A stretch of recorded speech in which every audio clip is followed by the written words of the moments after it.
This episode is for prospective medical students across the Caribbean. Find out the tricks admissions advisors use to lure you in and how you can stop them from fooling you. The key word for today is for-profit. Caribbean med schools are funded by investors looking for a return on their money, and they're located in countries that do not care about medical education for foreign students who plan to practice in the United States. Instead, these island nations are happy to accept the flow of American and Canadian dollars that med students bring into their economy. That's why Aruba, little country, it's only 6 miles wide, has 5 offshore medical schools. They are ZUSOM, American, Bay, Arias, and Nucleus University, where they prepare America's future physicians in a facility located in the perfume and jewelry store. If you're interested in how for-profit admissions works, I'll link this article in the description below. It's written by a former for-profit admissions officer, and it describes how admission is nothing more than a sales job. You know what I think of when people sell me on a dream?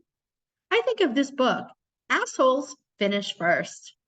And it says, the devil doesn't come dressed in a red cape and pointy horns.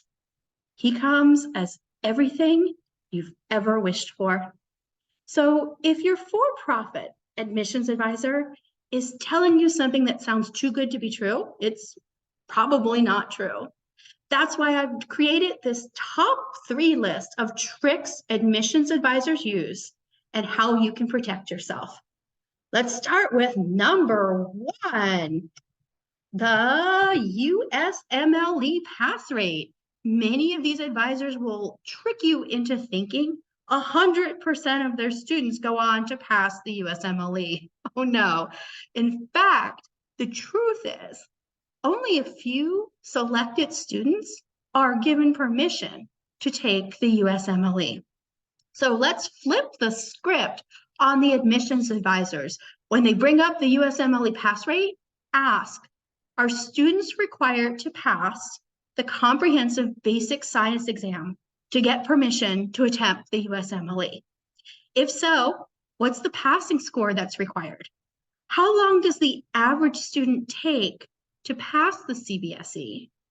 And is there a monthly leave of absence fee I have to pay while preparing for these exams? Number 2, basic science faculty qualifications. Go behind your admissions advisor's back and look at the faculty section of the school's website. When you read their bios, look at how many of these faculty have passed the USMLE and gone on to become a US licensed physician. Because it's really not realistic to expect these faculty to help you achieve something they've never done themselves. And while you're there, look at what schools the faculty have graduated from. Google those schools and get an idea of the quality of the education and training your faculty received. And if you're concerned about attrition, go to the school's social media and scroll back 4 or 5 years. Look at who the faculty were then and check to see if those faculty are still there now. Finally, number 3, residency match rates.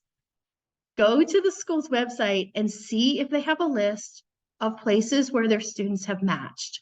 And if there's not such a section on their website, oh, that is telling. Why would you keep this a secret? If you can see these sites, Google the sites to get an idea of the quality of the sites. And also double check that the school's not putting fake sites on their list, because there are some sites that do not accept international medical grads. They will only take residents who graduated from US medical schools. So if your Caribbean med school has one of those programs on their list, they're probably not being honest with you. And beware of these 90–95% match rate claims. If you look at the actual match data, graduates of international medical schools, whether they're US citizens or not, typically match at around 50–60%. So if your school claims to have a 90% match rate, either they're a really far out outlier or they're not being honest with you.